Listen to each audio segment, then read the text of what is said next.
I'm sure you've already looked for a podcast about Harry Potter everywhere. So, In the reserved section, look at that. What a thing, huh? look at that. You're getting it right. With each passing day, each episode, you're getting closer to the right tone. To the right tone in your head. Right for whom? Right for whom? That's subjective, my friend. Art is subjective. What's right for you, for our dear followers of Sessão Reservada, might not be, and they miss Tiago from Sessão Reservada. Old gang, today we have some controversial news. There's a lot to talk about here because apparently HBO allowed the actors to start talking a little about the series. Yeah, you know what I feel sorry about? A little bit. They're there promoting their current work. Yeah, like people are like, oh, cool, so you did this movie? But what about Harry Potter, huh? Yeah. No, because specifically about Locke Pratt. But before we get into this topic here, because there's a lot of cool stuff in today's episode, go ahead and like the video. Yeah. Man. Subscribe to Sessão Reservada, yeah. If you're listening to us on Spotify, don't forget to rate us 5 stars. I have a piece of information you don't know here. I was checking Spotify Creator, and we already have almost 80,000 streams and downloads. There you go. Wow, that's something, huh? Let's take a moment for a reserved session because this is really cool, and even though we're not that big, we have 5 stars there. More than 600 people have already rated us on Spotify, and we still have a 5-star rating, man. Okay. Oh, reserved session. Thanks, guys. Thank you for this support. And the QR code is always there on the screen at the right moment so you can send us your message. I was a bit upset about the lack of news about the series, but what happened this past week really cheered me up. But now I can talk, please. Thank you, right? I'll just jump in here, my friend. What's that about? Then, people still say that I cut you off in the episodes. Now it's switched. Have you ever seen how an episode flips? They say, wow, Tiago doesn't stop cutting off Kako. Then in another comment, wow, I felt like Kako cut off Tiago a lot. Guys, we're too excited people, man. Little scissors. We're going to cut ourselves a lot. Man. Please. That's what we were. What was the subject, again, of Locke Pratt? Locke Pratt. Locke Pratt is the boy Malfoy, right? The boy Draco Malfoy. Pirulão, wow. Pirulão, the 14-year-old kid already Pirula. Man, Locks. He was promoting Lord of the Flies, which I watched all 4 episodes. Did you like it? Tiago is amazing, really good, a phenomenal kid. And Netflix bought the rights to this series in the United States, and it's coming to Brazil through Global Play. So I don't really know how distribution works. But what I can say is that if Netflix really does a good job promoting the series, this kid has potential, a lot of potential, to be nominated. I think, okay, for Best Actor at the Emmys, because he's really good, him and the little boy who plays Pig, who's going to do it. Remember the kid from Narnia we talked about who was supposed to play Neve? Duda is David McKenna. He's the one from Narnia, right? He's in Narnia, isn't he? Yeah, the magician's nephew, yeah. Man, I really want to watch it. He's promoting it, right? This work is a mini-series, right? 4 episodes. And while they're promoting it, right? That thing where you go to premieres, go to events, the reporters come and the guys don't miss the opportunity. I wouldn't miss it either. And Potter, huh? Yeah. Yeah, that's right. And then Locks. He made some pretty interesting statements about what he's already done. Obviously within limits, since he can't just say everything. But he talked about already having filmed with Johnny Flynn, who is Lucius Malfoy, right? He also talked about having scenes of Draco at home, which is something in Draco's house, man. Scenes of him in his own house, right? With Lucius there, we don't know if there will be a little bit of Narcissa because the actress hasn't been revealed. Maybe, right? There are still many actresses and actors who haven't been revealed yet, right? And the point is, are they going to develop the characters more in the series? Yes, that's what we're going to discuss. That's what we're going to talk about today. I think more than just developing the characters, I think discussing what other characters were doing during certain moments in the story. Exactly. But that's it. To deepen is to develop the character. That's it. It's to deepen and expand. That's because we have a book. A first book with 17 chapters. It's a relatively small book. Yes. We have a series where the first season will have 8 hours to tell the story.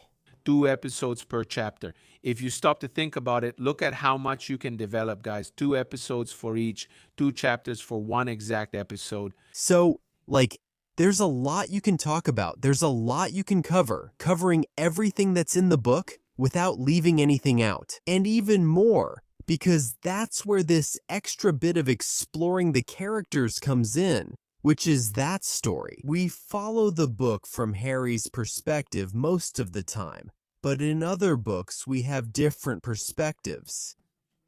Yes, like the fourth book, which opens with Harry's dream, but you don't realize it's his dream until the chapter ends. The sixth book starts with the Minister of Magic, with the Prime Minister talking to him.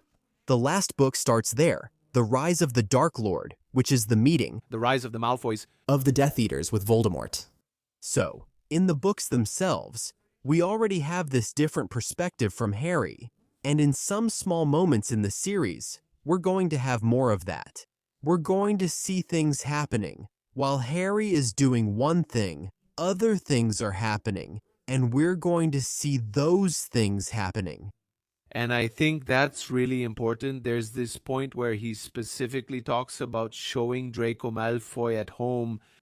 So I have to ask you, right? At what point would the series show Draco at home?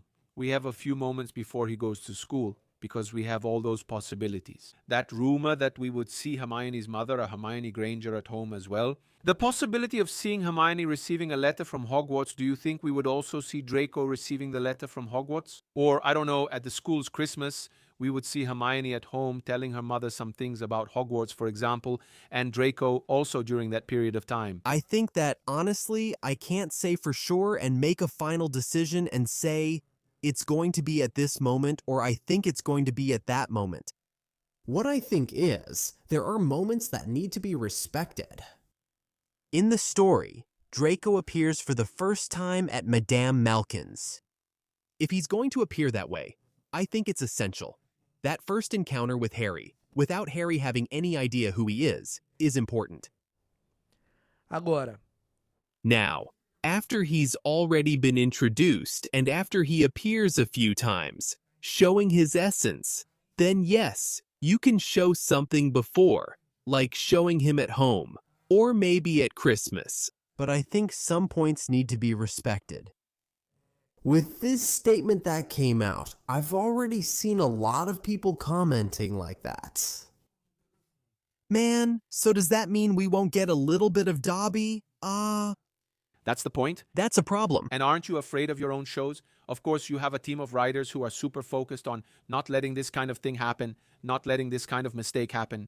But like you said, there are things that need to be respected. Dobby can't appear in the first season, guys. It's mysterious when Harry goes to his room and encounters the elf, a creature he's never seen before. Not to mention that, right?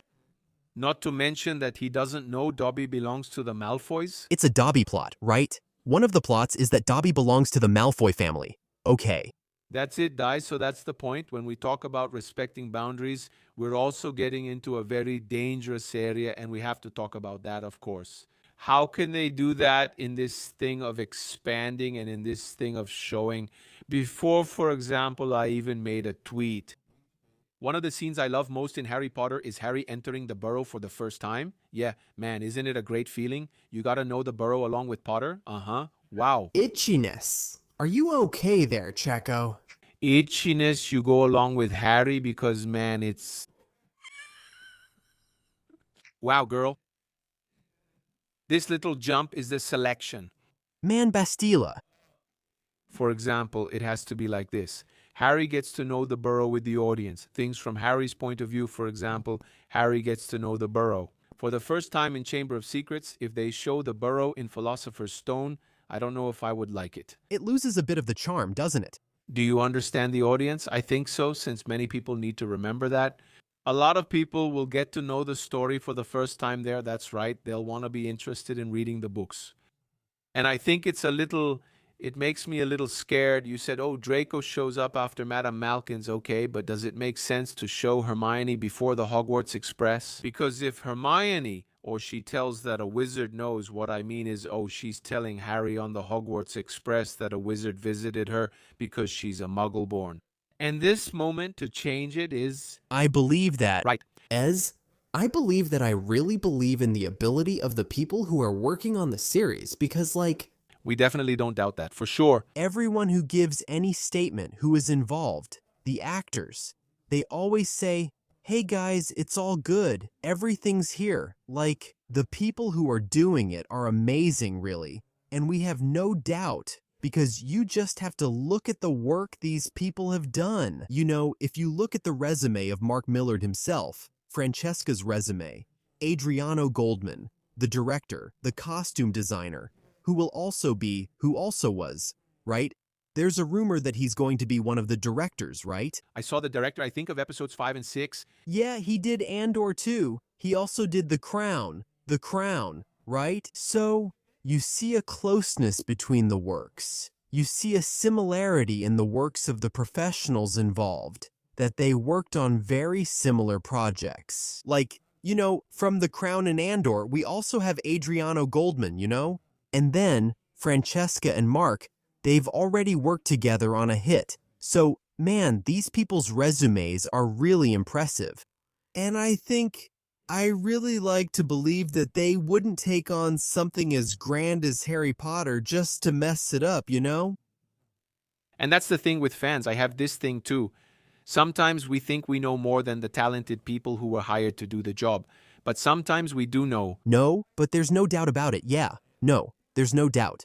But the knowledge of the fan, that's what people don't understand. The knowledge of the fan is different from the knowledge of someone who has the technical vision to create a production, to produce one.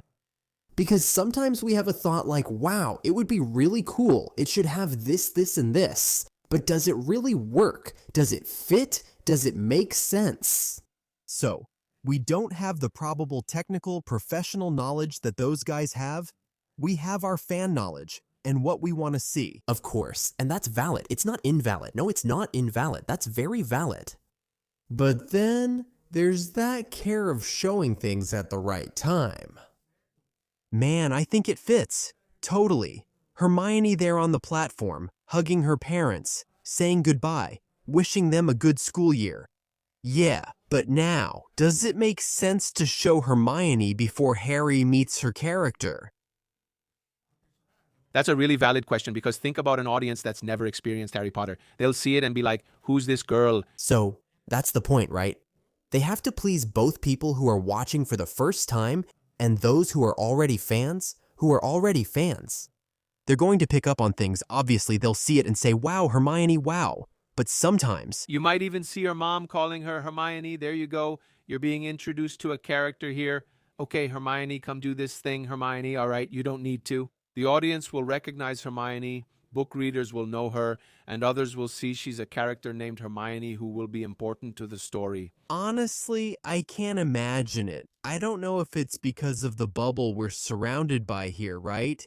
But I just can't imagine it.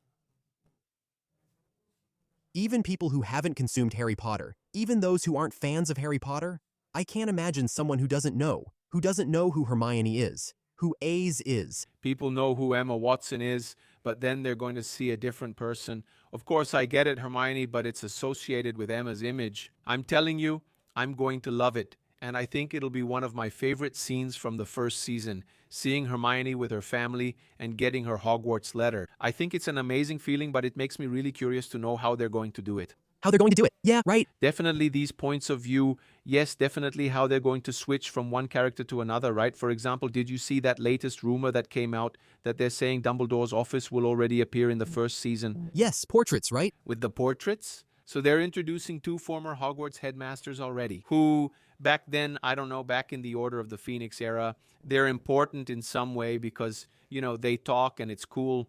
I think it's really cool to show Dumbledore in his office interacting with the portraits or talking about the things that are happening at the school. But that's the thing. Harry gets to know Dumbledore's office in Chamber of Secrets, sees the sorting hat, sees Fawkes in the chamber.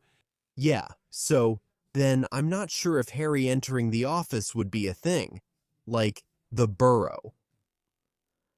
Perfect, you know? Like, I'm not sure if it would have the same impact, maybe in the series, because Man, we have to understand that in the series there will be things that are different. Yes, there will be things. That's normal for adaptations, man. It's normal for adaptations. We have so many differences with the movies. It's not like, oh, just because it's normal, we have to like it. Yes, there are so many things in the movies that are different from the books. For the good, for the positive side, that we like, that we appreciate. Just like there are things that were taken out that we don't like. I think we have to look at everything with that balance. You know? Yeah. Like, it doesn't mean that just because it's going to be different, we have to hate it. Or just because it's going to be different, we have to love and understand. Because it's an adaptation. It's going to be different. I don't think so. I think it really depends on how you feel when you watch it. I think everything is valid. Okay? Fan? Everything is valid. How are you going to feel when you experience that? Because I can't say what a fan should feel when experiencing something. Yes, because everyone has their individuality and their own experience with the story. And that's why there's something that really bothers me, which is people judging who's a fan and who's not based on opinions. Uh-huh. I saw a lot of that when this Draco thing came out, right? Like, oh. Will the series include more perspectives? There was this guy commenting nonstop on my Instagram, insulting people like, oh, so you're not a real fan. The book is from Harry's perspective. I don't know what. Like, what does it mean to be a real fan, man, you know? It's such a childish thing. It's so silly. Like, man, do you really want to measure that? I was really excited about the possibility of exploring more new characters. So, I'm not a real fan. Like, I need to prove my fan card, you know? I've been a fan since I was 8 years old. It's because you attack people when you say they're not real fans. Exactly. Because when the series is released, for instance, we could do a live reaction to episode 1 and then comment on it afterward. We'll be in that excitement, that good excitement of, wow, we just watched it, it's really cool. But never use that argument like, guys, it's impossible you didn't like it. If you didn't like it, You're not a real fan. Exactly. because like you said, that's just how it is. Of course, there are annoying fans. Some are never satisfied no matter how good the series is. He'll still be dissatisfied, but when this kind of news comes out, I pay a lot of attention to the comments people make. This interview with Lox Pret, here's what happened. I saw some people already saying, okay, they're going to adapt it, they're going to expand the book, they're going to add things, so it's not going to be a faithful and authentic adaptation anymore. I saw a lot of people talking, and I wanted to hear from you. I wanted to hear your opinion, because personally, here's what I think. We're already getting the chance to have a television series 26 years after Philosopher's Stone. We're getting the chance to see Harry Potter being adapted again, which for me is something I never thought I would see in my lifetime, Harry Potter being adapted again into a television series. And the series will exist for that, man, to expand, to improve, and mainly to not forget the original material, which is the books. My opinion about Tigre is this. The books, no matter what flaws any production might have, the books will always exist and they will never be changed. What's in the book is in the book, and that's it. A series that adapts the book, that will have its differences, that will expand, that will faithfully follow the story. Sticking to the story doesn't mean showing only what's in the book. Period. Yes, there are thousands of extra contents outside the books, and yes, they are invalid. You tell stories, you make reels, right? I made a reel, you've made so many videos too. But recently I made a reel from one I had already posted, a video on the observatory, about what? Why did Harry get so rich? Yeah, about the family, the hair potion and everything. And then you think, wow. This is invalid. There are a lot of fans who don't know that.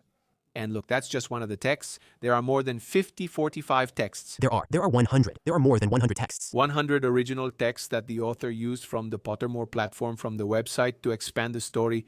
And at the time, everyone thought that was wonderful. Exactly. Why is this happening now with this series? It's 5.5 more hours just in the first season, exactly to expand, to expand that Roni is a diehard fan. Of the Shuttery canons, we had 8 movies, and we don't have it. You can't fool me. It's just a little flack, no? The word Shuttery canons mentioned in all 8 movies, and it's part of Ronnie's personality to like sports so much.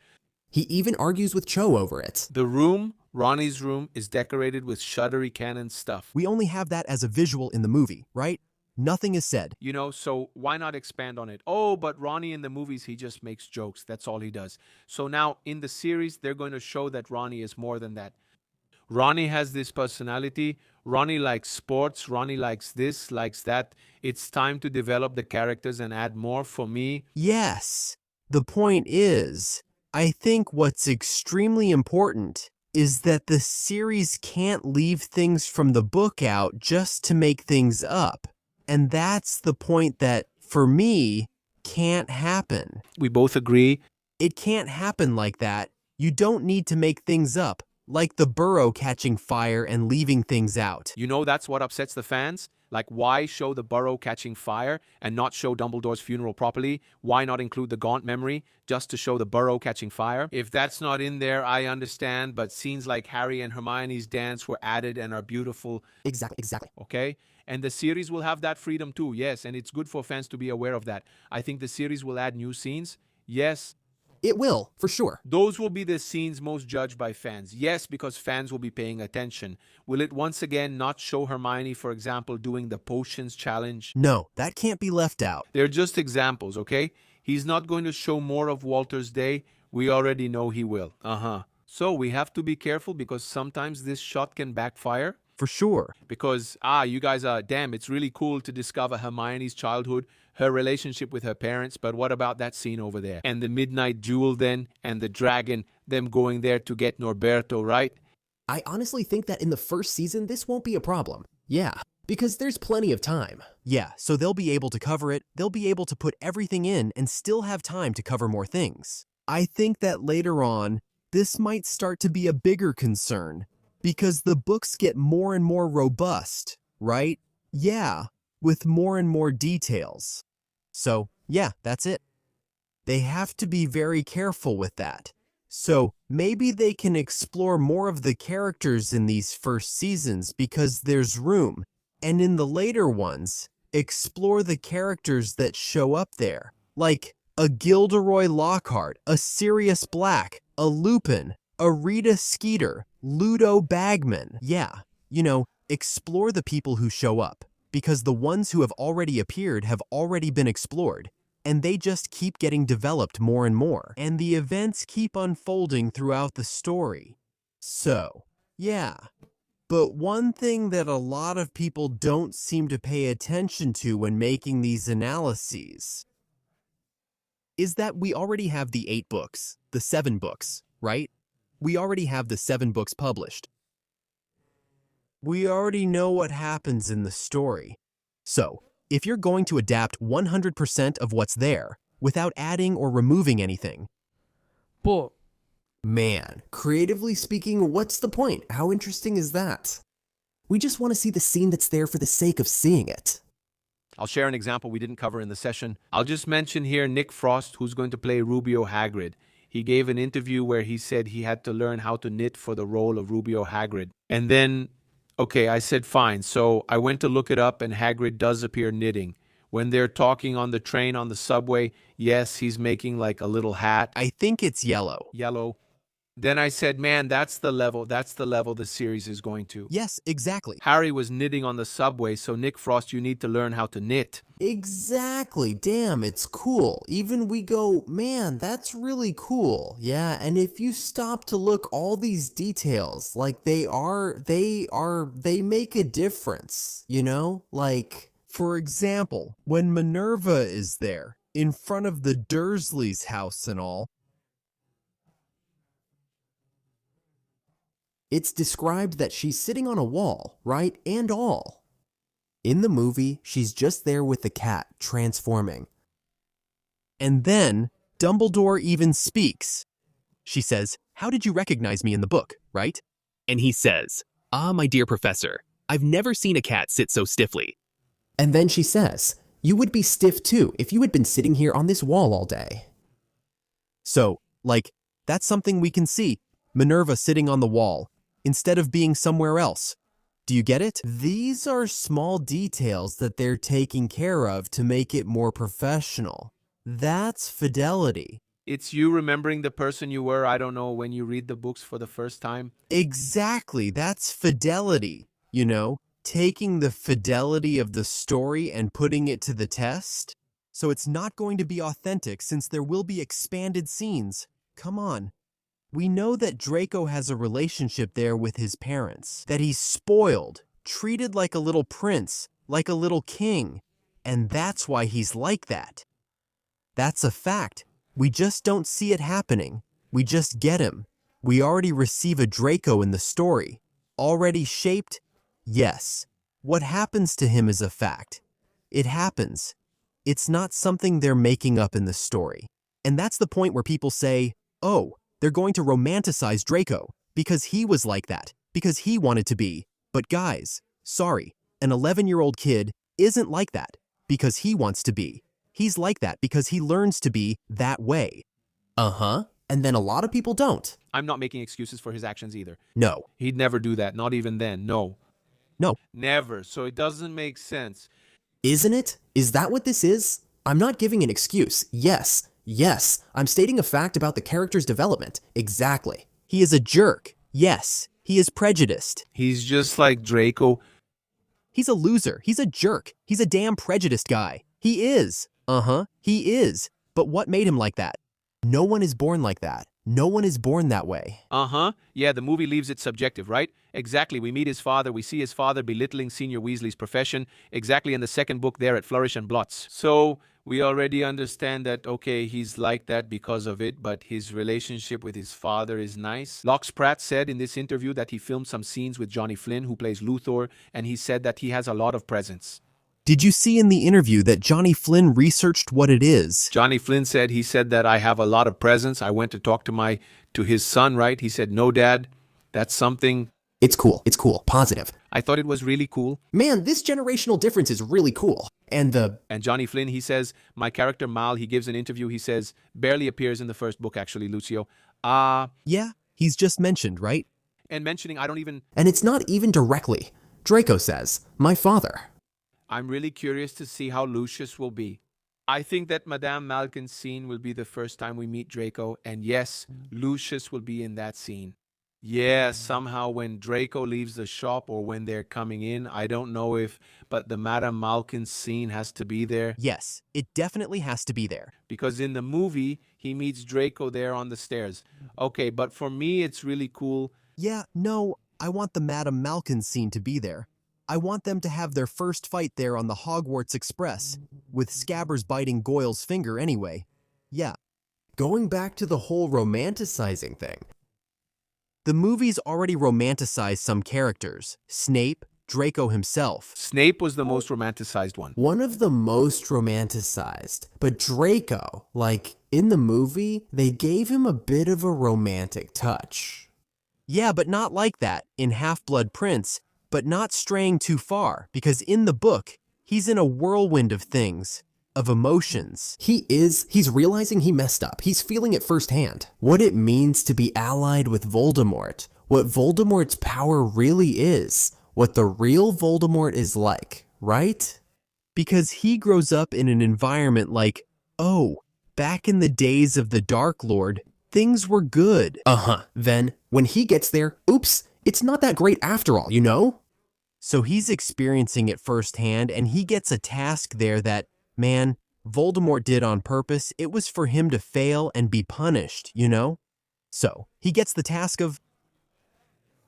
Already entirely. Suddenly, let's go. You. He beat up, which is Hediopliga Nomento, from honorification. Which is a scene of him crying there in the bathroom before the Sectum Sempra. Right? Exactly. So, like, is it romanticizing? Man, I'm going to disagree with you a little. I think the movies haven't romanticized it that much yet. Draco... No, it romanticized a little. I said it romanticized a little. Okay, because of that, it romanticized a little. Because even the deleted scene itself where they showed Draco picking up the wand. Picking it up, throwing it to Harry. They cut it. Right? That would be too romanticized. That's true. While it's like this. But in the book, I know, guys, I know you're always commenting for Diego to reread the books, but hold on, I'll reread them at the right moments. There's a scene in Deathly Hallows I remember well where Ron punches someone in the stomach. In the face, I think.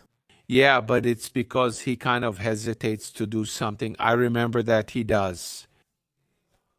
They're running. They saved Draco from the room of requirement that was on fire and all. And then, okay, they're running there. They're under the invisibility cloak, Harry, Ron, and Hermione. And then, there's a Death Eater shooting, and Draco, being the coward he is? No, I'm on your side. I'm on your side, like this. But it's not because he's doing that, like, wow, he's really on their side. He just doesn't want to be killed, you know? He just doesn't want to get hit. He's a coward. Draco is a coward. He's a coward. He's not evil. He's a coward. He's prejudiced. It's horrible. He's a jerk. But it's not that. If he were evil, he would kill Dumbledore when he was face to face with Dumbledore. And he can't do that. I mean, even Dumbledore himself sees that. Draco, you're not a killer. Like, I can protect you. There's still time. I can protect you and your family. And Draco, man, this dialogue between Draco and Dumbledore is really powerful. Draco saying, no, he's going to kill my family. He's going to kill them. So, you get it? We have a cowardly teenager, completely cowardly, corrupted by all the ideology he grew up with. Thinking it was right, treated like a little king, seeing in reality that it wasn't. This isn't romanticizing. This is a fact. It's what happens in the story. And a lot of people compare. Oh, but what about Sirius? I'm sure right now there are people writing, but Sirius is a different case. Sirius. He was looked down on at home, already for not being treated like a little prince, right? We see the contrast there with Regulus. Regulus, it's pretty much what happened with Draco. He didn't want to join the Death Eaters. Then, when he actually sees what it was, he goes there and tries to get out. He regrets it. He tries to destroy Voldemort by trying to destroy the Horcrux. You know, so, of course, Regulus goes further than Draco, right? He shows more courage than Draco, but it's Sirius.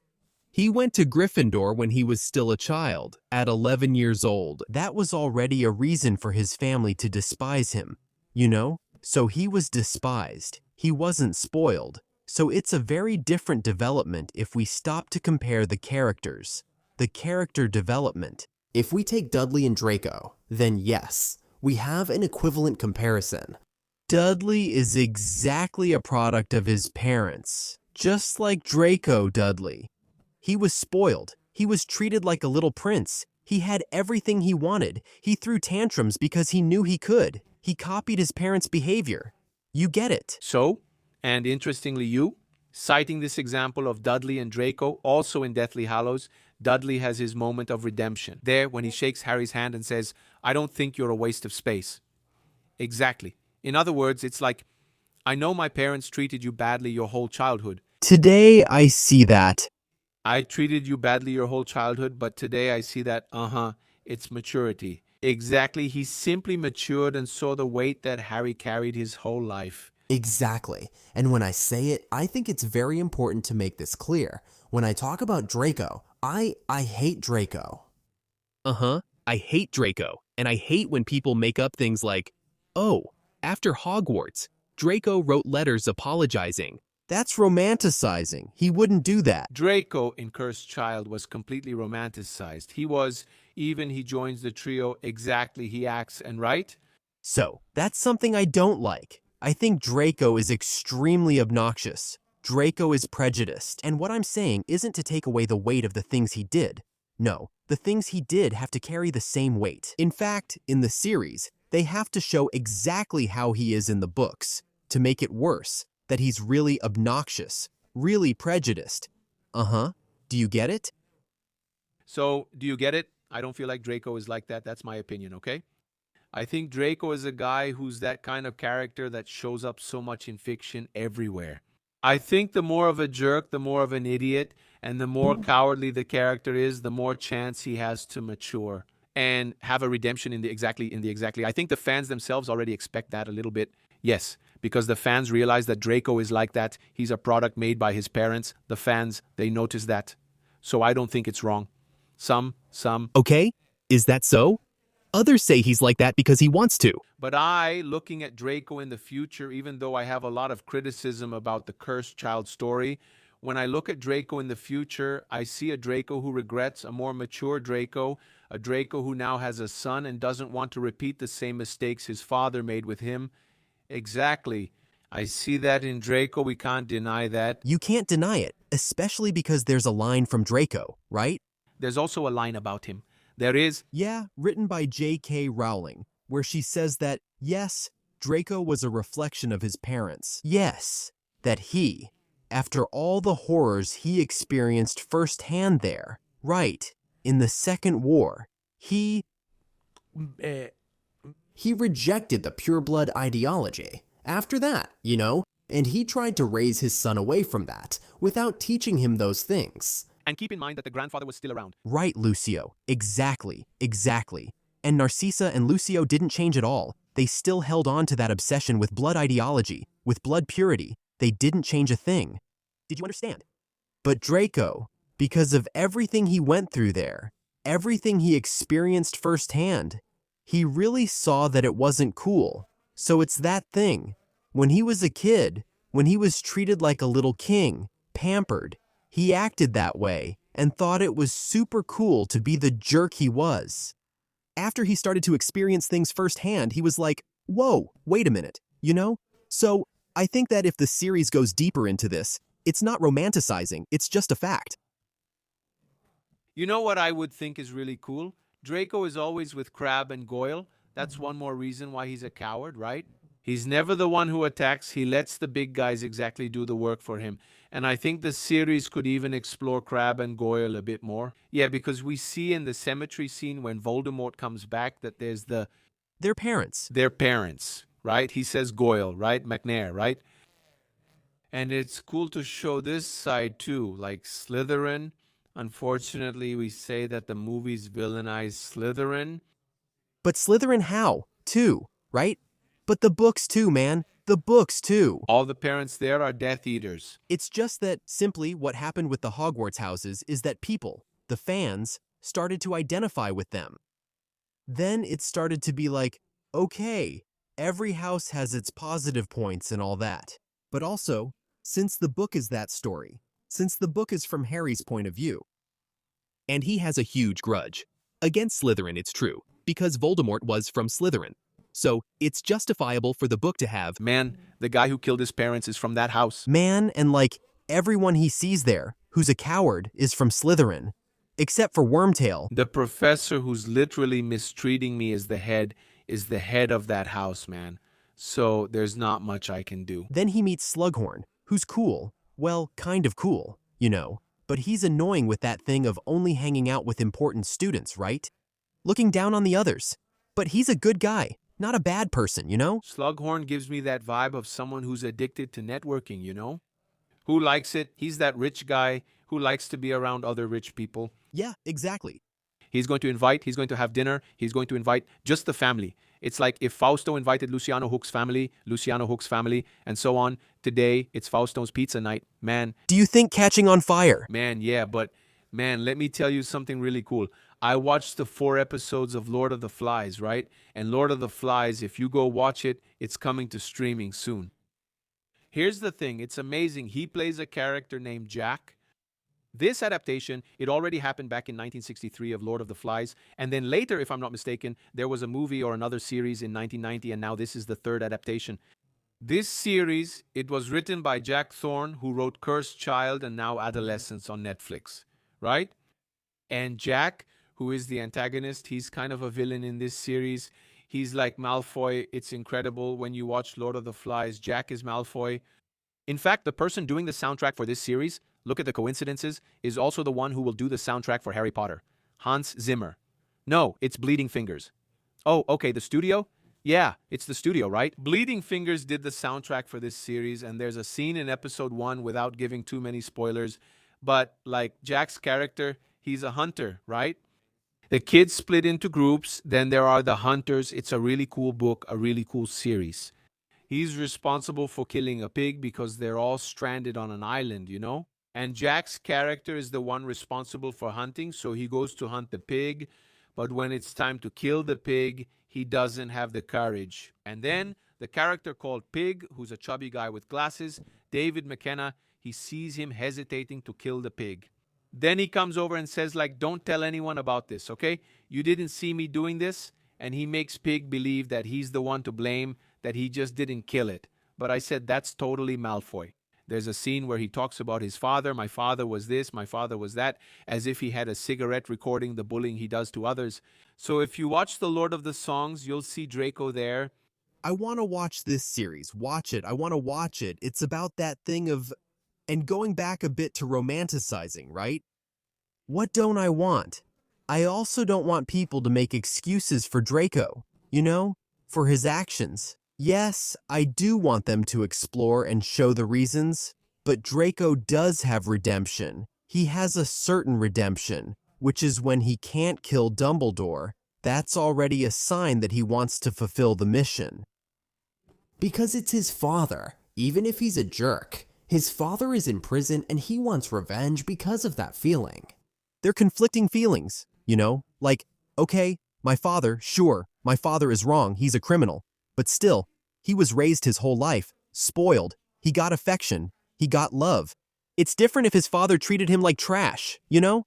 Yeah, like see how the whole thing is built, how is it? They're conflicting things. It's the same thing.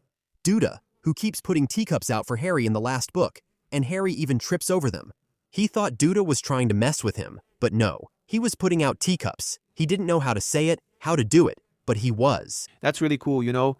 So, they're different character developments, and I really want to see it. And I also want to see Duda get more explored, you know? The Duda from the movies is zero. The actor who plays Duda is really cool, right? Really, man, it's Amos Kitson. He's being the happiest kid in the world on Instagram, and you know what I was thinking? Don't you feel like for him he's having a Petunia moment? Because all the kids are going to Hogwarts and he only goes there once a year to film his scenes. Man, it's really sad. He must be thinking all the kids are there at school because, and if you think about it, they interact with each other on Instagram. But the actor who played Dudley, in theory, didn't meet any of the kids. Yeah, he doesn't film much, right? It's Harry, right? Man, if you stop to think about it, Dudley, the Dursleys in general, will appear less in the series, right? But I'm sure they'll be explored more than in the movies, like... We're going to have more moments with them, and I'm really looking forward to seeing those moments, you know? I want to see the Dursleys being really cruel. I want to see Dudley being cruel. Showing all of that, you know, yeah, I want to see Dudley then maturing and realizing that, man, after he's attacked by the Dementors, something changes in him, right? Like... There's even a theory about it, right? No, it's not a theory. It's actually official because J.K. Rowling says that after he was attacked by the Dementors, he saw who he really was. Like, how messed up he was. He saw himself.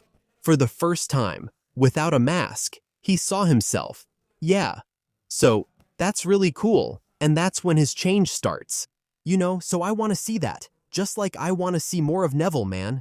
Man, I really want to see more of Neville. Man, all the characters in this first season have an incredible amount of potential. They do, of course. The expansion, right? Which is more book, right? Which is the book, the expansion of the characters' stories. Lox Pratt says in that same interview that each teacher will have their own little room. Their own little room. Yeah, so I don't know if he meant the teacher's lounge, which has already been confirmed that we're going to have a teacher's lounge, or if, in fact, each teacher will have their own room. For example, Lupin, right? So when he's in Azkaban, Harry can go to the place where Lupin stays. It would be nice if each teacher had a small area there for students to talk to them. For sure, especially since it's a boarding school, right? The teachers live there during the year, so it would be cool to see that. And besides that, the teachers can also be explored. Because, you know, there are teachers who just show up as extras in the movies. Septima, Vector, Aurora Sinistra. Yeah, you know, Professor Cattleburn himself doesn't even show up, right? The one who doesn't have a hand, who teaches care of magical creatures, is missing a leg and a hand. A leg? I forgot the name of that professor. When is it? Gribblepen? Gribble. What is it? When Hagrid Replaced Hagrid in the 5th year. in year 5, I remember that name. Dude, Gribble, man. So, like this. It really stands out, right? Wow. It stands out. Yeah, we joke about that. Honestly, it's been a long time since I reread the books. Like, I read Order of the Phoenix and look how much it stuck with me, man. Like, see how Harry Potter has this ability to leave a mark. It's been about 10 years since I read Order of the Phoenix. I don't know, maybe even longer. And like, look how amazing these things are. I don't know me. For a 15-year-old kid who read a 703-page book, I think that's really cool. Yeah, it really leaves a mark. And they're pretty unique names, right? Really unique names. So exploring the series, for me, is one of the things I'm most excited about. To be honest, it's one of the things I'm most excited about. I'm really excited to see everything the movies didn't show, for sure. But the expansion, I've said it a million times here, the expansion of the universe is what captivates me the most. So, seeing that, the possibility of seeing that, because, like, if we're going to see what Lockspurt said, if we're going to see something about Draco, we're going to see about Hermione, we're going to see about Ron, we're going to see about Neville, we're going to see about Dean, we're going to see about Seamus. Did you understand that each character will have their exact moment to shine? Will there be a moment in the episode just for them? I made a tweet, and now I'm going to bring you a question that I think will develop our topic. I tweeted saying that the series will be 8 hours, 8 episodes of about an hour each, and then a tweet went viral on top of mine. As usual, right? Where the guy says exactly the following: wow, I don't think people are ready to have an hour-long episode, just the pilot episode with only boring scenes of the Dursleys. And like, it got about 8 or 9,000 likes. Wow, they're going to drag it out so much that it'll be an hour just like that. But man, here's what I think, okay? The fact that Harry had this traumatic childhood is what's going to make the difference. That's what's going to be so cool when he gets to Hogwarts and sees that he's welcome there. And so the difference between a world where he's a nobody and a world where he's simply the wizard, one of the most famous wizards in the world, in the wizarding world, the only one who survived. You have to show that difference. And yes, so if we spend an entire episode just with the Dursleys, and we had already speculated that the first episode would end right there. You're a wizard, Harry, and you're everything. For me, that's perfect. But the question is, did the person who made that tweet actually read Harry Potter? Maybe they only watched the movies. Because in the book, there's a part. This whole beginning is really cool. This is the story's start. It's complete. Of mystery. Yeah, did you get it? Then Harry, man, until Harry starts getting the letters, a lot of things happen. Yeah. We have Walter going to work before Harry is attacked, right? On the day the Potters are attacked. Then we have the 10-year time jump when Dumbledore leaves him at the door. There's the 10-year jump. Harry's childhood has Harry in elementary school. Yes, because I swear to you, I give you my word, that there will be a scene of Harry in elementary school. There will be a scene of Harry running away from Dudley at school. There will be a scene of Harry, maybe, making the teacher's wig turn blue, which he does without being able to explain. A scene of Harry making the jumpsuit shrink. A scene of Harry's hair growing back after it's cut. And he can't explain how that happened. There will be. That's going to happen, you know? So boring. An hour of Dursley boredom, my friend. Sorry, whoever said that doesn't know the story. Or, if they read it, didn't understand it, didn't pay attention to the details. And doesn't understand the importance of introducing and developing things among the Dursleys. At least in this first season, guys, it's the first time each of the characters will appear. You have to show who Walter is. You have to show who Petunia is. You have to show that they have an extremely annoying little son named Dudley because they're going to be important. And another thing, Petunia is Harry's mother's sister. Exactly. It's not like she's just some random neighbor. Harry is protected in that house until he comes of age. It's not like the house and every moment Harry spends with the Dursleys aren't important, because he lives there for a reason. But honestly, I don't really go by tweet likes, because any tweet criticizing Harry Potter blows up. Yeah, that's normal.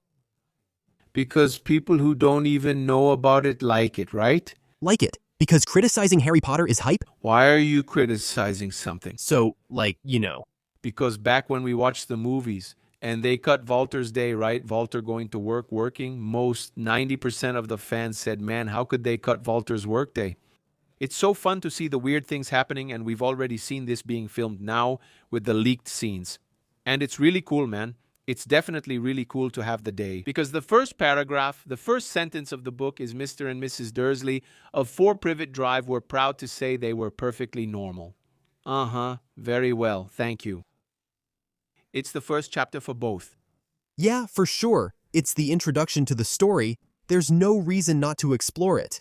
And it's not going to be an hour of the Dursleys being annoying. No, it's going to be an hour-long episode with everything happening. There's the zoo, there's Walter at work leaving baby Harry, the zoo, we've got all that. Yeah, it's just that the letter scene is much more tense in the books, right? And it's going to be tense in the series. Now, we've already seen that they went to an island, running away, hiding. Actually, they were in a hotel. It's cool to see that happening. And it's part of the magic of Harry Potter. Of course, it's definitely Harry's first contact with Hogwarts.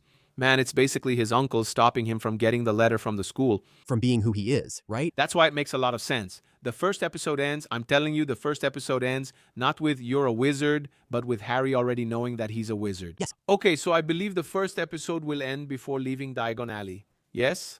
And there's a lot that needs to happen in that time. You said you're going to show Harry's school, him at school, and then in the second episode we'll get into other things, but yeah, that's going to be the first episode. Yes, it's going to be an episode.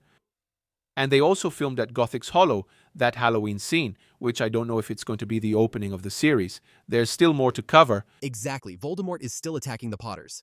Tiago, you see why that's interesting, right? How important it is for us to pay attention to how the series handles things from the book. The moment when it says that Harry was running away from Duda, that he ended up in the chimney, I don't know. Like, it's 2 lines from the book, and in the series, they explore it in a different way. An example, I think that's more tangible for people to understand who still haven't been able to grasp this. For those watching Night of the Seven Kingdoms, have you only seen the first episode? Yeah, just the first one? I'll be careful not to spoil anything. No, it's not a problem. And also don't give spoilers to those who are watching Night of the Seven Kingdoms, Duncan. He's from Flea Bottom, right? Right? Yeah, it's a house, that's it. No, Flea Bottom is where the poor and miserable live. Oh, okay. What's the place called? Flea Bottom. Okay. And then, in the book, it just says, oh, he's from Flea Bottom. Okay. He had a friend there and all. In the series, they develop that. In the series, they show him in Flea Bottom. They show him. Like, he's taking things off a corpse. That's in the flashback. Like, Him as a kid, it's a flashback. It shows that. So, like, they built on top of a tiny thing that's in the book. In Harry Potter, it's going to be the same, like this. We have that moment there. Harry saying, ah. He couldn't explain how he made the professor's wig turn blue. Like, it's just one line, but that's going to be shown. Imagine a scene. Harry is there in the classroom. Something happens. The professor embarrasses him, and he, like, makes the guy's wig turn blue. He doesn't even know how it happened. You get it? It's a comedic scene. The students laugh at the professor, who then glares at them angrily. it'd be cool if they were in the series. So, you know, like, Harry running from Dudley and Dudley's friends, Harry saying he was never picked. Not because he wasn't good, but because people couldn't. Dudley's group couldn't imagine that they liked him. So, like, showing him not being picked for the games there, all of that is a great opportunity to explore all of this being shown in the series. Harry is already getting some time. It's not like, wow, it's just going to be an hour of the Dursleys. Like, that's not it, you know? There's a lot to see, a lot to explore. People who said that don't really grasp it. They don't have a sense of it. Maybe, you know what I can see? Maybe the expansion of the story and all these extra scenes they're adding. It makes people even more anxious for what they want to see to finally arrive, what they want to see. I don't know, you know, the things that happen in the books, in the chapters themselves, and they can see them. My fear is that people will see these additions as just filler.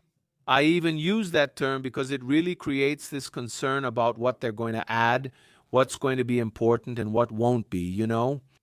And it's a mistake. It's a very questionable doubt. It's interesting to ask yourself, That's a valid doubt. valid, because sometimes that scene isn't taking you anywhere specific. You said it. There are talented people. There are people focused only on developing this script. And Francesca Gardner is one of the most talented people for that. Like, she's amazing. She's amazing. Emmy winner, screenwriter, and showrunner of the series. I really trust that every scene they add has a reason. They won't add anything without purpose. And I could be wrong too. And maybe even Tiago. I think we get too caught up in this idea that every added scene has to be extremely important. Sometimes it's a scene just to break things up. Sometimes it's a scene to lighten the mood, you know? Not every added scene is going to be like, oh my god. Sometimes it's going to be a silly scene. Sometimes it's going to be a scene that doesn't lead anywhere. But it's going to be there in the series, and it's going to work. Got it? I'll give you two practical examples here. Showing Draco receiving the Hogwarts letter isn't important. No, right, it would be fan service. Showing Hermione receiving the Hogwarts letter is important. Why? Because then people will find out how a Muggle-born receives the letter. A professor goes to visit her and explains the whole situation to her parents. I think that's amazing. Do you understand? I would really like that. And I think we'll get more about Hermione, her life before Hogwarts, but not necessarily showing up before Harry meets her. Maybe in flashbacks. And I don't know if the flashback device will be used a lot.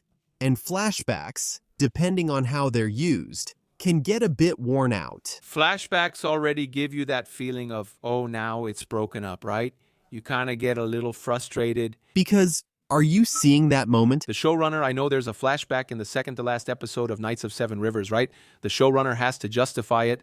He said like this, I don't really like using flashbacks, but sometimes it's necessary. It's necessary exactly. I didn't want the Harry Potter series to use it too much. Yeah, me neither. I didn't want that. I wanted the scenes to happen in a chronological way, you know? But that's the problem. If they happen in a chronological way, they don't respect the chronology of the story itself, the chronology that appears from Harry's perspective. So, that's the thing. The point is, it's from Harry's perspective. But it's going to be the viewer's perspective. Does the book work a lot? Our perspective is Harry's perspective. We follow things with Harry. So, will it be different in the series? Will we be able to see things before Harry? This is one of the parts that makes me most curious, okay? It's how they're going to do these things, these transitions from one point of view to another. And I can't see it. That's what I'm trying to tell you. I can't see it. I can't picture the moment when Hermione would get her Cartier Rogers. I just can't see it, but that's how it is. I know there's a rumor that Hermione's mother was hired. So we're going to have more of Hermione close to her family, because if we develop Hermione with her family in Deathly Hallows, when she erases her father's memories, it hits harder. Yes, exactly. It's not just any scene, even though the Obliviate scene in the movie already had a huge impact because of the soundtrack. The scene was done really well, the build-up, the photos disappearing. That scene is really cool.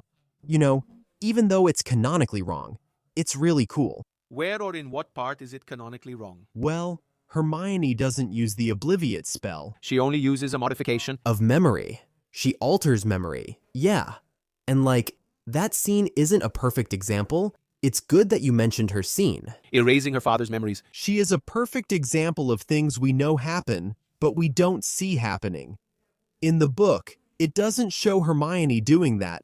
The movies, they've already used that technique, right? And in the movie, it shows it. In the book, Hermione just says, I altered my parents' memories. They're living in Australia, believing there's someone else in a safe place. They found out too late in the Harry Potter movies that they could do that. Right? So, we have the scene. That's what the series is going to do.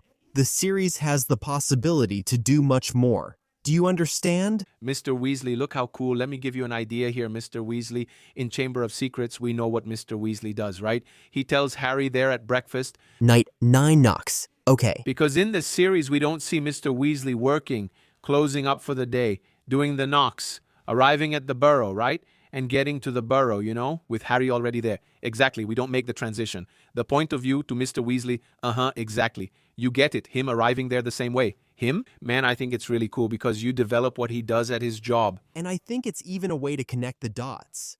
Because those knocks, right, that Mr. Weasley is talking about, what a night 9 knocks. That comes because in the previous year, right, we have this feeling that, wow, from one movie to the next, a year goes by. But it's not. It's just weeks. Actually, 3 months go by from one movie to the next because Hogwarts ends in June, the classes, and in September they're already back exactly. So it's only 3 months. And look, Harry goes to the Burrow on his birthday, right? No, yeah, they say, happy birthday, Harry. Yeah, that's in the movie. If I'm not mistaken, in the book, he goes 3 days after his birthday, okay? But for example, Harry goes to the Burrow, and then we have the Weasleys there. Arthur arriving and saying, what a night 9 knocks. So, classes ended in June. Harry goes to the Burrow a month later. Dobby shows up there a month later. Wow, that's true. July, beginning of August. It's a month later. Wow, so what happened at the end of the previous year? Voldemort invaded Hogwarts, right? The Ministry is investigating people who had a past related to Voldemort. So, Death Eaters are, before they were interrogated in the First Wizarding War, they're being investigated again. That's why these raids are happening. That's why Lucius tries to get rid of the diary so he won't be incriminated, so there won't be any evidence. So one thing leads to another. Yeah, and the movie doesn't show that. So, it would be really cool if we saw in the series this thing from Arthur's point of view, doing these raids and all. Right, do you get it? Because it's exactly because of Quirrell and Voldemort there at Hogwarts. At the end of the school year in the first book, in the second book, he's doing these raids. Lucio gets rid of the stuff and tries to frame Arthur, putting it in Gina's diary so, he tries to kill 3 birds with 1 stone, right? Which is to open the Chamber of Secrets, frame Arthur, who creates the anti-Muggle law, who creates the Muggle Protection Act, and then his daughter would be caught with something that kills Muggles, and he'd get rid of the diary, save his own skin. So, it's to get rid of it, frame Arthur and get rid of it. Frame Arthur and open the Chamber of Secrets. Right. 3 things at once, So, you see, it's all connected. One thing leads to another. And I keep thinking here, look, we talked about it. From Arthur's point of view, every new character that appears in a season, Arthur is a new character in the second one, Lockhart is a new character in the second one. Nico, the Headless, has his moment there at his Death Day party. But these new characters that appear, Tom Riddle himself through the Ginny herself, right? Man, Ginny, this girl who's going to play Ginny, she's going to be that girl, she's going to be one of them. She'll reach 1 million followers fast once the series premieres, since the actors are already popular. I'm shocked. Arabella Stanton, who plays Hermione, already has 150,000 followers without even a single photo of Hermione released yet, nothing leaked about Hermione, and the girl already has 150,000 followers, man. Dominique has 40,000 on Instagram, Alistair is the same, Ron has 16,000 and doesn't post anything. They're all there, the 3 of them, and I keep thinking it's surreal. I think we're seeing something really big happening. I've never seen it personally. You do it, I do it. I've been covering Harry Potter since the movie days. I'm not trying to compare, but it's a hype that, man, content about the series is getting 60, 70,000 likes, 200,000 likes with only 2 photos released so far. Man, damn, I'm really curious about when it's going to be, when things actually start coming out. But there wasn't much hype about it, right? Because that's what I say, our job is to create the hype to strengthen this community during this period when, in theory, we don't have any news. We create content about the books. We make content about speculations, every bit of news, but when the time for the real content comes, man, my man. I even mentioned it in our group here, in our session group, that I was watching the Seria Maniacos video. With Michelle, with Carol, with McCann, right? Talking about the episode of A Night of the 7 Kingdoms, man. Then I kept saying, I even told Raisa, imagine 2027 Sunday night. You watch the episode, then you go on YouTube, reserved session to see the comments about the episode. And then, during the week, a bunch of analysis content, comparisons. Man, it's going to be... By the way, guys, leave it in the comments. We already want to know if you want episodes during the series, live, right after the episode, or what format you want. Boo Boo's face, live. Live. The guys, Sunday midnight, the guys in the studio, recording. It's enough to ruin a guy's life. Hey Boo Boo, you can, it's over. This is the last episode of the reserved session. No, you're going to see the last episode of Reserved Section me saying this phrase here. No, there will be a live episode. The series will. No, but come on. I'd really like to do it. It sounds cool. With all due respect, Knights of the Seven Kingdoms, this is really bad timing, 10 o'clock. isn't it? Midnight, they're releasing episodes at midnight. It's midnight when they release midnight. It's absurd, with all due respect. We watch Max in Brazil. It's absurd. No, with all due respect, it's absurd. Man, then you have Game of Thrones. Game of Thrones was a series that was built up in the first season. If you look at the audience for the first season of Game of Thrones, it was a good audience. But what happened was the series started breaking out of its bubble, right, to become a cultural phenomenon.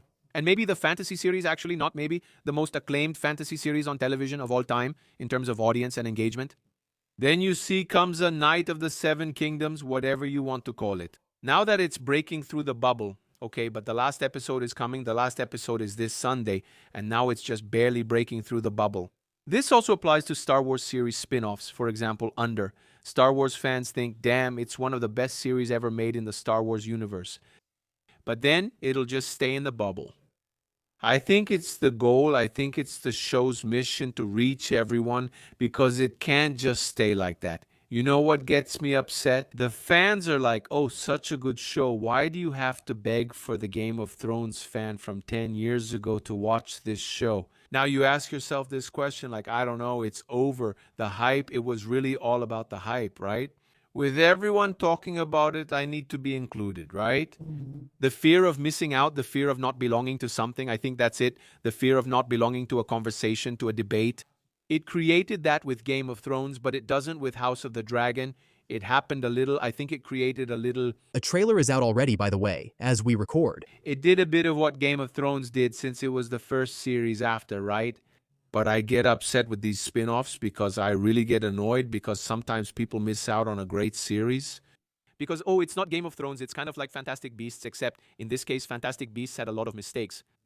But it's not Harry Potter, it's Harry Potter without Harry Potter. How many times have you heard that? You know, that kind of discourages people from watching.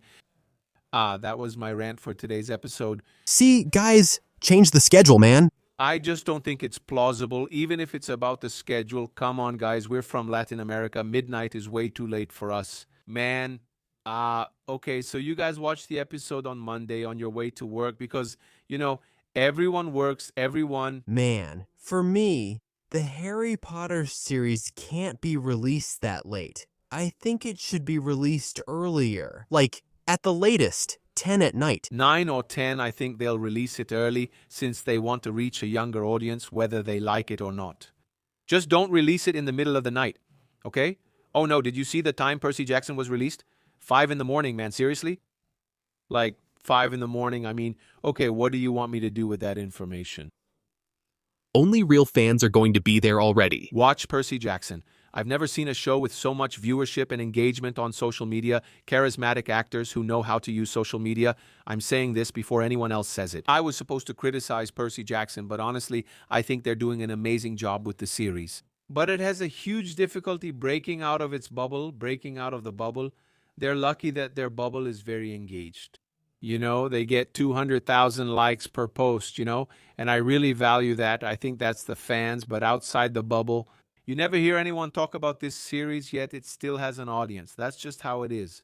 And I'm sure the 7 Reindeer Horse is getting an audience, but it's not reaching the audience they might have dreamed of. Yeah, that's kind of it. Yeah, I don't know. But I don't know if this is also a reflection of the times we're living in. Man, like, we have everything. We have everything all the time. Everything we want. I want to watch. That thing you have, I want it. There are so many things thrown in our face. When Game of Thrones came out, it wasn't like that. It was a television series. Man, there wasn't even streaming yet. Man, it was a television series, you know? We're talking about the year 2000 and people watched it on the exact channel. Damn, I really agree with your argument. I agree. It's a different time. I agree too. So, I don't know if I've been thinking about that. Yeah, I don't know if it's a reflection of the times we live in. Everything is right in front of us. Everything. Everything. We're from a generation where we had to wait for things. That's why we like that thing of weekly episodes.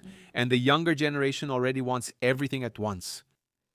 Man, we had to wait, you know? The internet was dial-up. We When a Harry movie ended, bought her in theaters, we had to wait a year and a half for the next one, sometimes two. 2 years. Do you understand?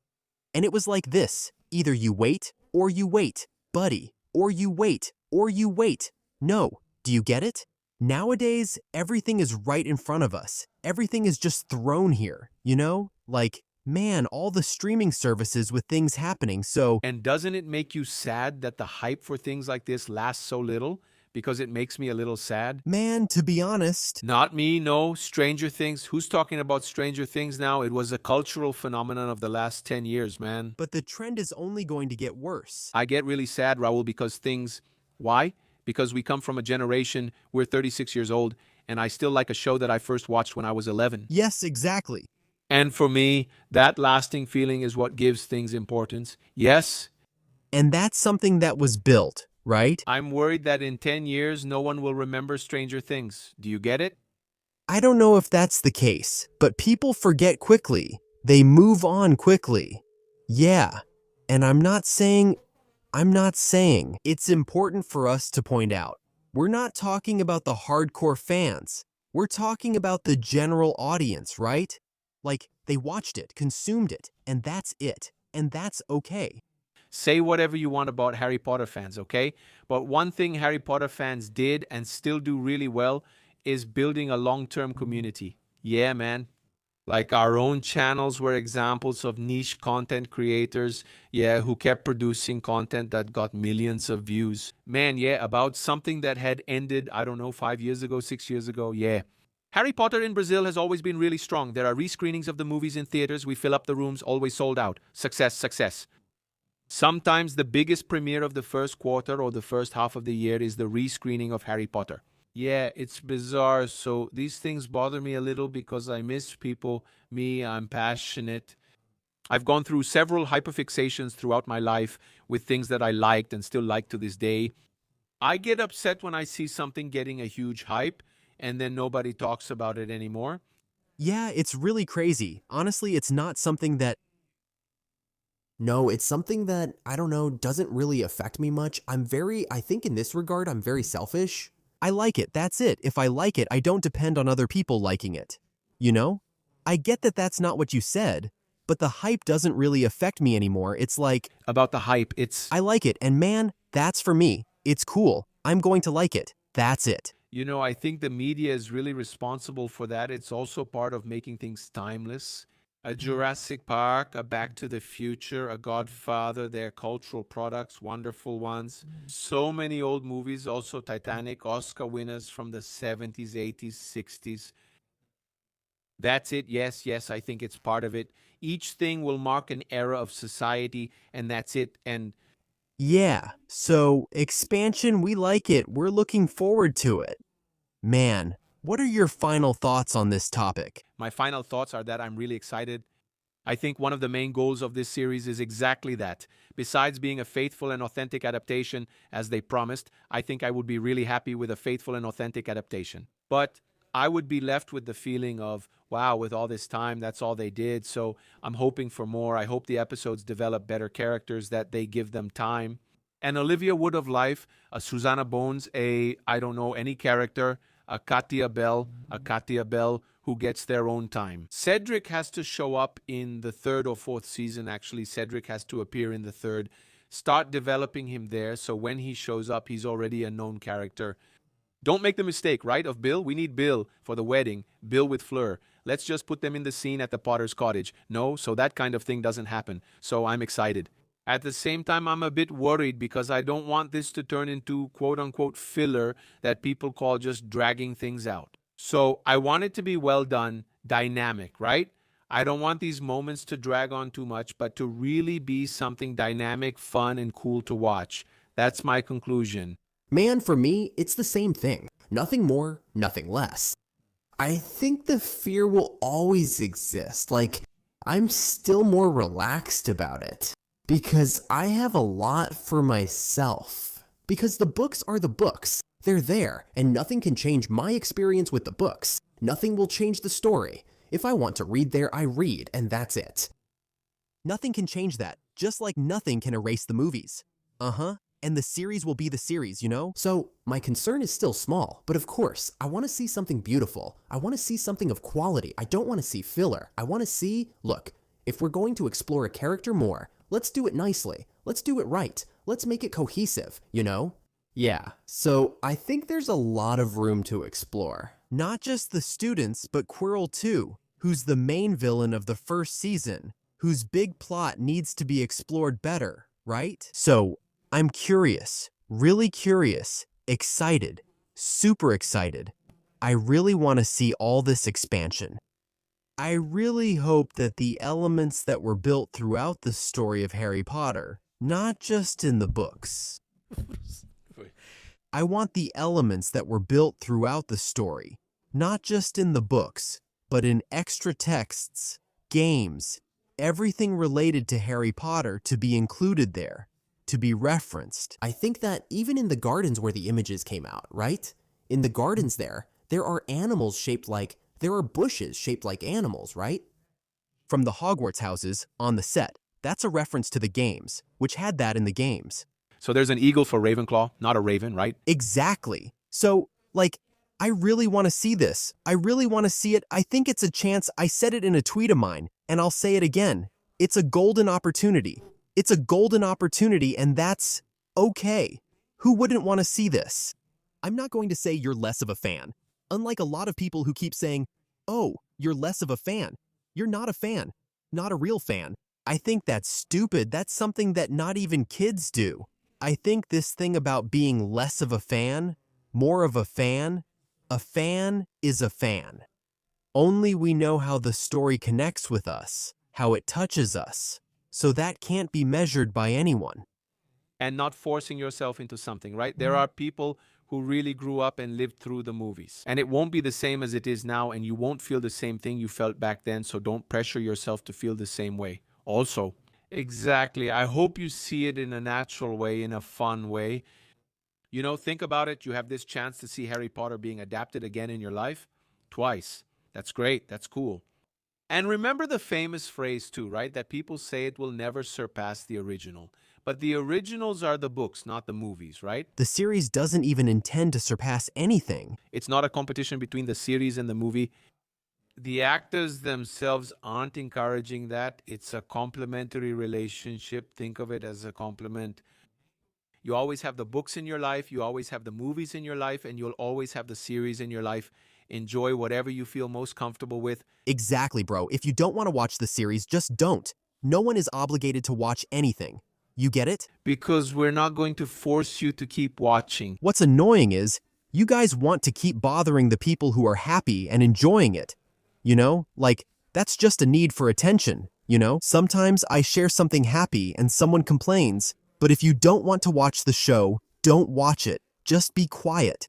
Go be annoying at your own house. Don't come here to be annoying.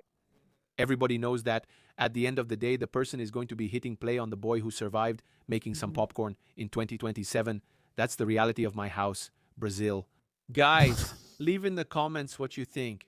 Do you think expanding the story is a good thing, or is it just filler? Leave it down below in the comments, and now we're going to our next segment. Barador, now I wanted to say one more thing before, so you cut me off. Hey, go ahead. Go ahead.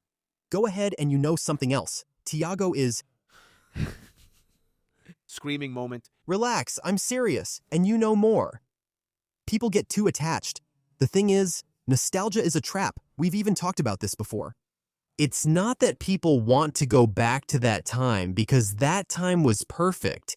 It's not that you miss the person you were back then, you know? And, like, that's never going to happen again. It's true. It's never going to happen again.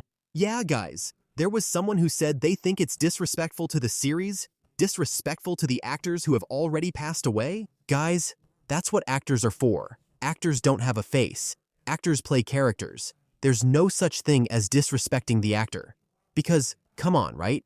That's just crazy. Sorry. But to me, that's just crazy. Guys, they were good, the actors were good, but they were just being precise. People have to remember that they were paid and were playing a character that, interestingly, was part of an 8-movie franchise. Exactly. So they came back 8 times, but, they were being paid.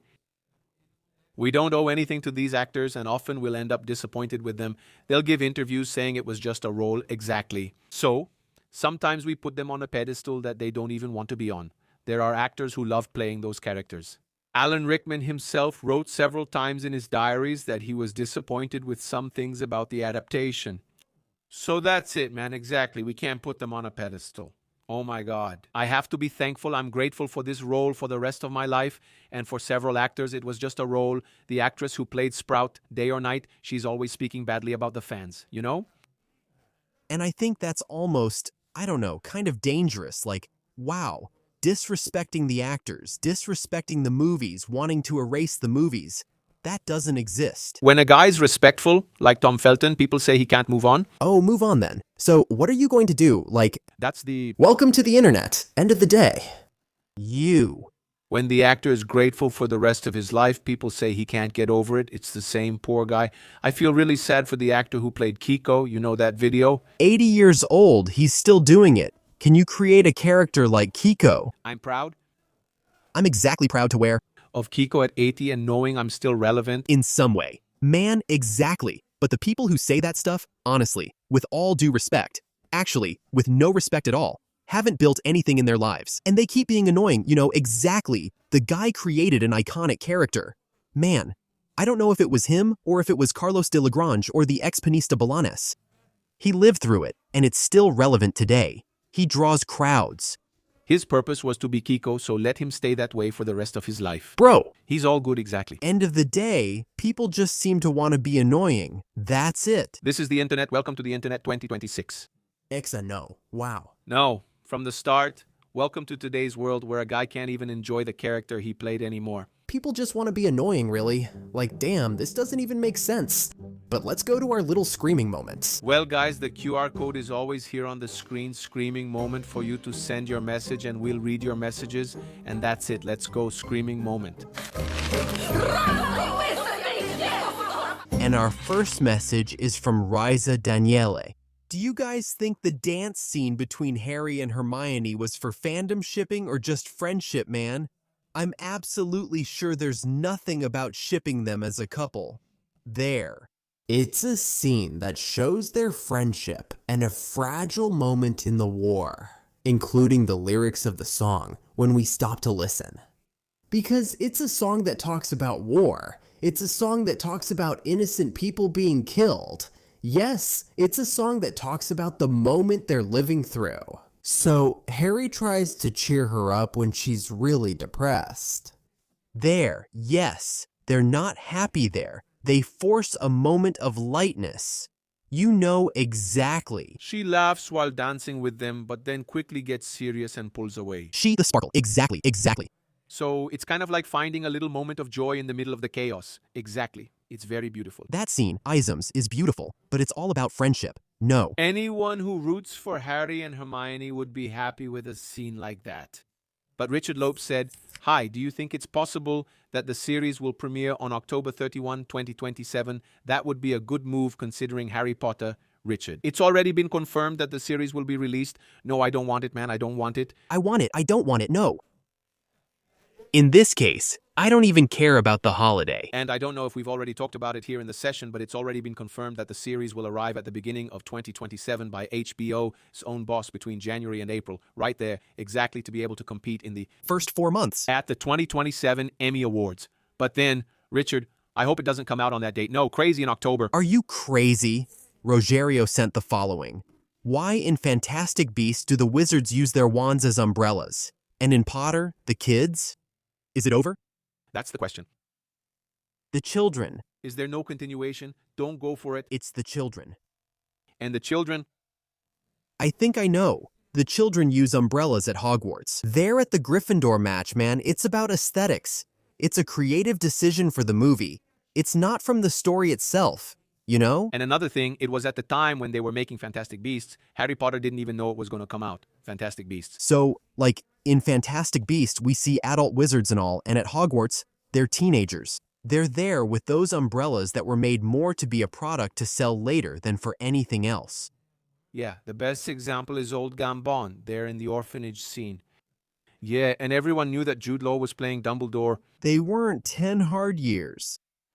Wow, poor thing. Old Joan Vitor sent hi, Tiago and Kako. I love the podcast. My spin-off would be a crime series about the daily life of the Auras. Good evening, Very cool. I love that idea. By the way, it would be a series focused on young Alastair Moody. The eye you're talking about, he didn't have the eye. That would be the name of this one. No, I'm just joking about the eye of... Gabi Bortolo, 20 years old.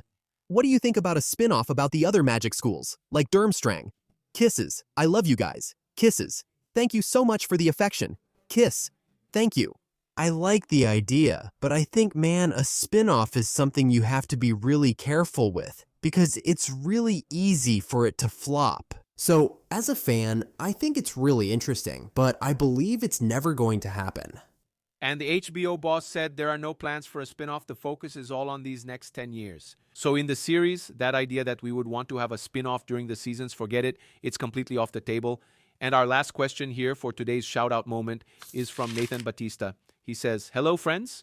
Imagine a one-season spin-off telling the story of a past Triwizard tournament, kind of like the Hunger Games, where they show the other games once again cool. It's a really cool idea. But nothing's coming out for now. Actually, only if I think Netflix buys Warner or Paramount buys Warner, right? Paramount is back in the game. Right, yeah, then we could have more investment in the world of Harry Potter back to theaters. But for now, the author's focus, everyone's focus is on the television series. And honestly, speaking now completely as an outsider, not as a fan, speaking as someone completely rational, because fans think with their hearts, right? Fans, wow, would love to see that. It wouldn't have box office, it would have like zero impact. Unless, yeah, I don't know. I think it depends. Okay, because for example, the Golden Games will have Remit. Now the Golden Games... But Golden Games? Remit is an awesome character. But enough. The Golden Games is a story completely based on that. It's the Golden Games. That's the core of the story. Everyone knows. Already connected Tornil Tierbruch. It's something that, like, it's there in the fourth, it happens in the fourth book, and that's it. That's cool, but I don't think it has enough appeal for a spin-off. If a beloved Hogwarts professor had been the winner of that tournament, Tierbruch, from that time, then maybe a movie or a series would make sense, because then it would be a bit about that professor's life. Plus the tournament, right? So then you could combine both things, but that's it. That was today's last question. That's it. I think it's a cool idea. I'd like to see it, but I don't think it would happen. And my closing statement for this big episode, since we talked about romanticization, is that people often have this idea that just because a character is bad, they can't show their pain. I'm going to quote Albus Dumbledore here, that suffering is as human as breathing. That's it, thanks. Another reserved session. Leave a like, thumbs up, and see you next episode. We're in this together. All right?